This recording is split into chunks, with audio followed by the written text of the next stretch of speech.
যত্রতত্র ব্যাঙের ছাতার মতো গজিয়ে উঠছে চার্জিং স্টেশনগুলো, যেগুলোর কারণে দেখা দিচ্ছে বিদ্যুৎ সংকট।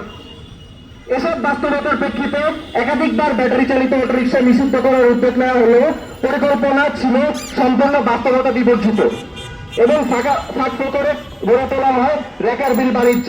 যন্ত্রাংশ আমদানি, অটোরিকশা উৎপাদন ও বিক্রয় বন্ধ না করে রাস্তায় গরিব রিক্সা চালকদের ধরে ধরে উচ্ছেদের চেষ্টা বাস্তবতা বিবর্জিত নিপরণ ব্যতীত আর কিছুই নয়।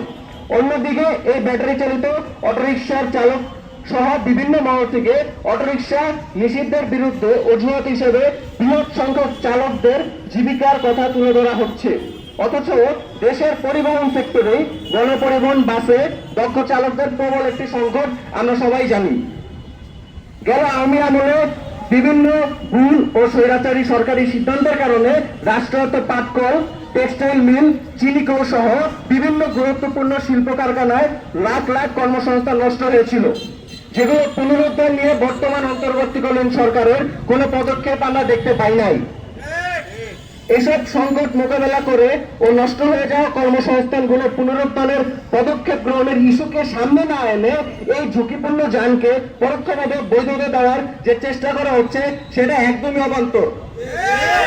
উদ্বুদ্ধ পরিস্থিতিতে সড়ক নিরাপত্তার স্বার্থে 2018 সালের নিরাপদ সড়ক আন্দোলনকারীরা সমন্বিত প্ল্যাটফর্ম নিরাপদ সড়ক আন্দোলন নিসার থেকে আমরা 3 দফা দাবি উপস্থাপন করছি। আমাদের দাবি 1, আগামী 7 দিনের মধ্যে অটোরিকশার যন্ত্রাংশ আমদানি, অটোরিকশা উৎপাদন এবং বিক্রয় সম্পূর্ণরূপে নিষিদ্ধ করতে হবে। আমাদের দাবি 2, মহাসড়কে ও মূল সড়কে অটোরিকশা চলাচল সম্পূর্ণ নিষিদ্ধ এবং বন্ধ ঘোষণা করতে হবে এবং যথাযথ ব্যবস্থা বাস্তবায়ন নিশ্চিত করতে হবে। আমাদের দাবি 3, অটোরিকশা এবং থ্রি হুইলার চালকদের ধাপে ধাপে প্রশিক্ষণের মাধ্যমে দক্ষ বাস ও হিউম্যান হলার চালক হিসেবে পুনর্বাসন নিশ্চিত করতে হবে এবং এই ঝুঁকিপূর্ণ যান সারা দেশ হতে সম্পূর্ণরূপে ফেজ আউটের পদক্ষেপ গ্রহণ করতে হবে।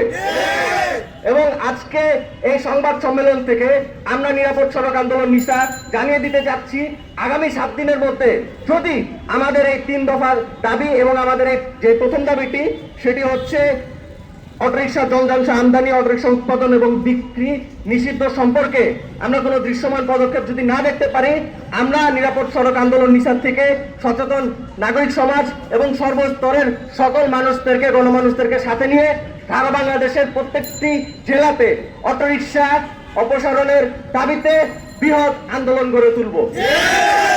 আমাদের নিরাপদ সড়ক আন্দোলন নিসার সকল সহযোদ্ধা 18 থেকে 24-এর এই জেনারেশন জেডের সকল সহযোদ্ধা এবং সর্বস্তরের সকল সচেতন নাগরিকদের আমাদের পাশে থাকার জন্য আহ্বান জানাচ্ছি। আমরা সবাই একসাথে মিলে ইনশাল্লাহ দ্রুত সময়ের মধ্যে সড়কের এই আজরাইল, এই অবৈজ্ঞানিক এবং এই ঝুঁকিপূর্ণ ব্যাটারি চালিত অটোরিকশার সংকট মোকাবেলায় যথাযথ ব্যবস্থা গ্রহণ করতে পারবো। সবাইকে আজকে সংবাদ সম্মেলনে উপস্থিত থাকার জন্য ধন্যবাদ।